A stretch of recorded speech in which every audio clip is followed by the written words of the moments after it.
ये देखो live accident. इस वीडियो को देखिए, कैसे एक के बाद एक ये गाड़ियां रास्ते पर फिसलने लगी। हर कोई सोच में पड़ गया कि आखिर ऐसा क्या हुआ। दरअसल ये वीडियो यूपी के अमरोहा की है, जहां शुगर मिल की घोर लापरवाही ने सड़क को मौत के हाईवे में बदल दिया है। जहां गन्ने का रस बहने से रास्ता कांच की तरफ फिसल रहा है, सैकड़ों लोगों की जान पर आफत बनाई है। ओ यार भैया, इस रपटन की वजह से दिन भर दर्जनों बाइक सवार गिरकर घायल होते रहे, लेकिन बार बार होते हादसों के बाद भी शुगर मिल प्रबंधन गहरी नींद में सोया हुआ है। बहुत ही ज्यादा दिक्कत है। सड़क पर बहाया गया ये मीठा जहर अब राहगीरों के लिए मुश्किलें खड़ी कर रहा है। ये देखिएगा, मेरठ की वो धरती जहां पर बना है मोक्ष धाम, जहां सैकड़ों शिवलिंग स्थापित हैं। मान्यता है कि यहाँ विधि विधान के साथ पूजा अर्चना करने पर भक्तों की सभी मनोकामनाएं पूरी होती है।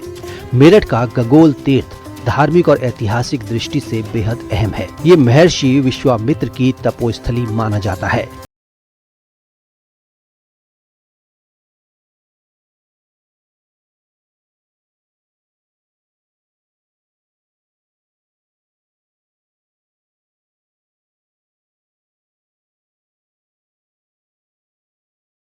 मान्यता है कि 21 परिक्रमा पूरी करते हुए मुख्य शिवलिंग के पास जलाभिषेक करना बेहद फलदायी है।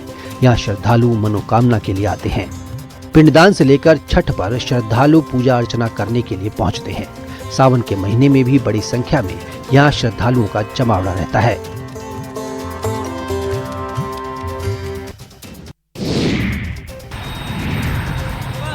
इन दिनों अपनी बात मनवाने का सबसे खतरनाक ट्रेंड चल पड़ा है, जहां मामूली नाराजगी पर लोग सीधे हाई वोल्टेज ड्रामा करने लगे हैं।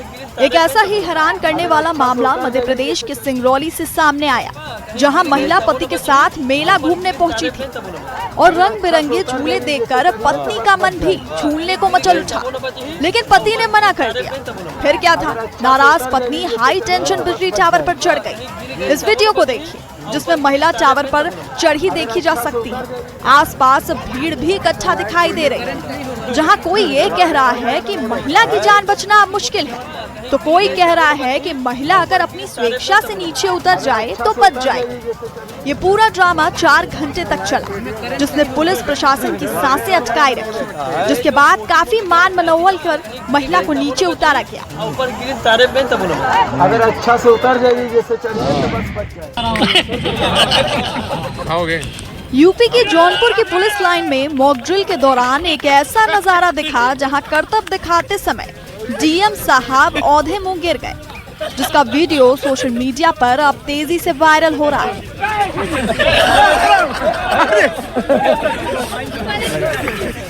दरअसल जिला अधिकारी दिनेश चंद्र सिंह ने जोश में आकर एक भूतपूर्व सैनिक को कंधे पर उठाकर दौड़ लगा दी और मजाकिया अंदाज में पिस्टल तक मांग ली, लेकिन तभी पैर डगमगाए और साहब सीधे जमीन पर आ गिरे।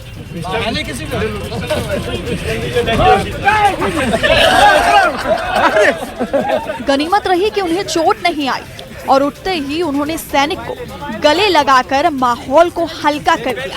अब डीएम के गिरने का ये वीडियो चर्चा का विषय बना हुआ। उज्जैन जिले से एक दर्दनाक सड़क हादसा सामने आया। बड़नगर तहसील क्षेत्र में तेज रफ्तार कार डिवाइडर से टकरा गई और पलट गई, जिसमें चालक की मौके पर मौत हो गई। हादसे का सीसीटीवी सामने आया। घटना उज्जैन से करीब 50 किलोमीटर दूर बड़नगर तहसील के लोहाना क्षेत्र की है। बताया जा रहा है कि एक तेज रफ्तार कार अचानक से अनियंत्रित होकर सड़क के बीच बने डिवाइडर से जा टकराई। टक्कर इतनी जबरदस्त थी कि कार करीब 5 बार पलटी खाई और सड़क किनारे जा गिरी। इस हादसे में कार चला रहे युवक की मौके पर मौत हो गई। मृतक की पहचान ग्राम जलोदिया निवासी गोवर्धन दास बैरागी के रूप में हुई, जो एक निजी कंपनी में ड्राइवर था। बताया जा रहा है कि गोवर्धन दास देर रात कंपनी के कर्मचारियों को छोड़ने के बाद अकेले कार से लोहाना की ओर जा रहे थे। जैसे ही उनकी गाड़ी लोहाना कुटी के पास स्थित पेट्रोल पंप के नजदीक पहुंची, अचानक वाहन का संतुलन बिगड़ा और ये भीषण हादसा हो गया। ग्वालियर में लुटेरी दुल्हन गैंग को लेकर लगातार खुलासे हो रहे हैं। पुलिस ने पूनम उर्फ डॉली और उसके 3 साथियों को गिरफ्तार किया। शुक्रवार रात उनका जुलूस भी निकाला। लुटेरी दुल्हन गैंग ने पहले तो मानसिक रूप से कमजोर युवक से शादी करने के लिए 2 लाख रुपए में डील की और फिर शादी के बाद फरार होने का अनोखा तरीका निकाला। अक्सर लुटेरी दुल्हन शादी के बाद फरार हो जाती है, लेकिन पूनम उर्फ डॉली ने किडनैपिंग का ड्रामा रचा जो सीसीटीवी में कैद हो गया। पूरी रैकेट का खुलासा हुआ। पूनम गैंग के मास्टरमाइंड बंटी धाकड़ के साथ लिव इन में रहती है। गैंग के राकेश शर्मा, हीरा ठाकुर भी गिरफ्तार हुए हैं। 2 सदस्य अब भी फरार हैं। क्राइम ब्रांच की पूछताछ में खुलासा हुआ कि इस गैंग ने अभी तक शिवपुरी में इस तरह से शादी के नाम पर ठगी की घटना की है। टीकमगढ़ और पन्ना जिले में शादी के नाम पर दुल्हन द्वारा लूट की घटनाएं भी इसी गैंग का कारनामा हो सकती हैं। गैंग ऐसे लड़कों या अधेड़ों को टारगेट करती है जो पैसे वाले होते हैं और उनकी शादियां नहीं हो रही होती हैं। उससे संपर्क कर शादी कराने का भरोसा दिलाया जाता है। फिर दुल्हन के परिवार की आर्थिक स्थिति का हवाला देकर गैंग उनसे पैसे मांगते हैं। रुपया मिलने के बाद लोग नोटरी पर शादी करते हैं और शादी के कुछ समय बाद ही दुल्हन बहाना करके फरार हो जाती है। उनके चेहरे पर इतने नकाब लगे होते हैं कि ये बहरूपिये ठग कभी किसी शक्ल में तो कभी किसी और शक्ल में आकर आपकी जेब पर सीधे डाका डाल सकते हैं। ठगी की ऐसी कहानी जिसका क्राइम सीन बना जबलपुर। दोनों केस को आप गौर से सुनिए, क्योंकि ऐसी ठगी आपके साथ भी हो सकती है। अक्सर हम ऑनलाइन टिकट बुक करते हैं। जबलपुर के हाथीताल के विकास गुप्ता ने भी ऑनलाइन रेल टिकट बुक की, लेकिन उसे कैंसिल करने पर लग गया 1,25,000 का चूना। अब आप सोच रहे होंगे आखिर साइबर ठगों की एक कैसी चाल है। तो इस पूरे खेल में वो वाली फाइल भेजकर सीधे डाका डाला गया। वो वाली फाइल यानी एपीके फाइल। आपको बताते हैं हुआ क्या था। टिकट कैंसिल करने पर एक लिंक आई। ये लिंक दरअसल एक एपीके फाइल थी। इस पर क्लिक करते ही फरियादी के अकाउंट से रुपए कटने लगे। कई बार ट्रांजैक्शन हुआ। मामला समझते देर नहीं लगी कि वो फ्रॉड का शिकार हुआ है।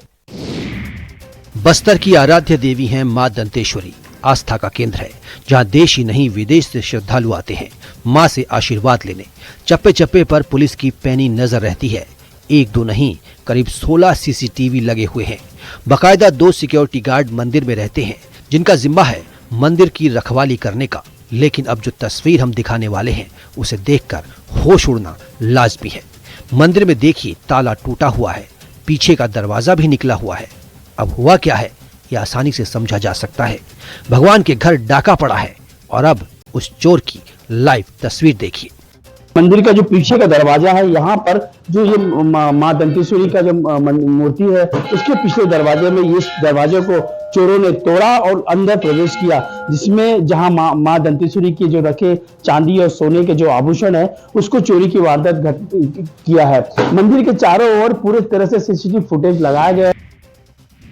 अवंतीपुरा के 5 होनहार युवाओं ने रोमानिया में होने वाली वर्ल्ड क्वानकिडो चैंपियनशिप के लिए क्वालिफाई करके जम्मू कश्मीर का मान बढ़ाया है।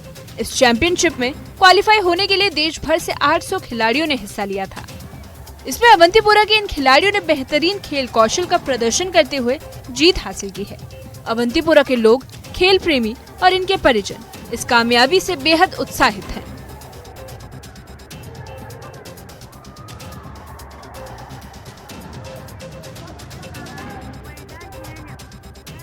स्थानीय लोगों का कहना है कि सीमित संसाधनों के बावजूद इन खिलाड़ियों ने जिस लगन और मेहनत से मुकाम हासिल किया है वो काबिले तारीफ है। ये जीत जम्मू कश्मीर के उभरते हुए खेल प्रतिभाओं के लिए एक मजबूत प्रेरणा है और ये संदेश देती है कि सही मार्गदर्शन और मेहनत के बल पर अंतर्राष्ट्रीय मंच तक पहुंचना संभव है। अब सभी को इन खिलाड़ियों से वर्ल्ड चैंपियनशिप में भी शानदार प्रदर्शन की उम्मीद है। 77वें गणतंत्र दिवस समारोह की तैयारियों के तहत बारामूला में फुल ड्रेस रिहर्सल का आयोजन किया गया। ये रिहर्सल 26 जनवरी को आयोजित होने वाले मुख्य गणतंत्र दिवस समारोह से पहले की जा रही तैयारियों का एक अहम हिस्सा रही। कार्यक्रम में प्रशासन के साथ साथ सभी संबंधित विभागों और सुरक्षा एजेंसियों ने सक्रिय भागीदारी निभाई। फुल ड्रेस रिहर्सल के दौरान additional deputy commissioner Syed Altaf Hussain Musavi ने तिरंगा फहराया और मार्च पास्ट के दौरान परेड टुकड़ियों की सलामी ली। परेड में पुलिस, सीआरपीएफ, होमगार्ड्स, एनसीसी और अन्य बलों की टुकड़ियों ने हिस्सा लिया। रिहर्सल के दौरान राष्ट्रीय ध्वज फहराने से लेकर परेड, सांस्कृतिक कार्यक्रमों की रूपरेखा और सुरक्षा इंतजामों तक सभी पहलुओं का बारीकी से जायजा लिया गया। जिला प्रशासन ने भरोसा जताया है कि 26 जनवरी को होने वाला गणतंत्र दिवस समारोह पूरी गरिमा, अनुशासन और देशभक्ति के माहौल में मनाया जाएगा। प्रशासन ने आम जनता से भी अपील की है कि वे कार्यक्रम के दौरान सहयोग करें और जारी दिशा निर्देशों का पालन करें। कहते हैं कि जब बर्फ गिरता है तो एक अलग मिजाज होता है। कहीं लोग मस्ती करते हुए नजर आते हैं तो कहीं कुछ लोग बर्फबारी का लुत्फ उठाते हुए नजर आते हैं। इसी बीच देश भर में गणतंत्र दिवस की तैयारियां जोरों पर हैं और जगह जगह पर रिहर्सल कराए जा रहे हैं। इसी कड़ी में लाहौल स्पीति के केलांग में बर्फ के बीच गणतंत्र दिवस की तैयारियां जोर शोर से जारी हैं। और देखिए जरा इन तस्वीरों को, कड़ाके की ठंड में जवानों और बच्चों का जज्बा बुलंद नजर आ रहा है।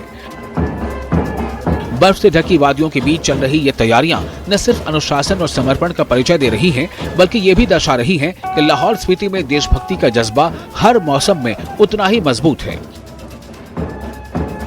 आपको बता दें कि करीब 2 दिनों तक लगातार हुई बर्फबारी के बाद मौसम ने करवट ली है और जैसे ही आसमान साफ हुआ, लोक निर्माण विभाग ने तत्परता दिखाते हुए पुलिस ग्राउंड को परेड के लिए साफ कर दिया। इसके बाद से ही गणतंत्र दिवस की तैयारियों ने रफ्तार पकड़ दी है। उड़ा हुआ आशियाना, एक परिवार पर टूटा दुखों का पहाड़, निराश परिवार की ये तस्वीर और बिखरा सामान। ये जो तस्वीर आप देख रहे हैं, ये किसी के द्वारा गिराया हुआ या कार्रवाई नहीं की गई है, बल्कि ये तूफान और बारिश का कहर है जिसने एक परिवार के आशियाने को ही उड़ा दिया। आपको बता दें कि बिलासपुर के उपमंडल स्वारघाट के अंतर्गत ग्राम पंचायत कोटेहला के गांव काथला में भारी बारिश और तेज तूफान ने एक गरीब परिवार की खुशियां उजाड़ दी। तेज तूफान की वजह से गरीब परिवार का आशियाना उजड़ गया। 4 फरवरी को 2 बेटियों की शादी थी, घर में तैयारी चल रही थी, लेकिन तूफान और बारिश ने सब तहस नहस कर दिया। इस मामले को लेकर क्षेत्र के समाजसेवी ने सरकार और प्रशासन से पीड़ित परिवार की आर्थिक सहायता की मांग की है। उन्होंने कहा कि प्रशासन को तुरंत मौके पर पहुंचकर नुकसान का आकलन करना चाहिए और परिवार को राहत प्रदान करनी चाहिए। तो मेरा मकान था, वो तूफान की वजह से सारा उड़ गया और जो शादी का सामान मैं लेके आया था वो सारा सामान बर्बाद हो गया।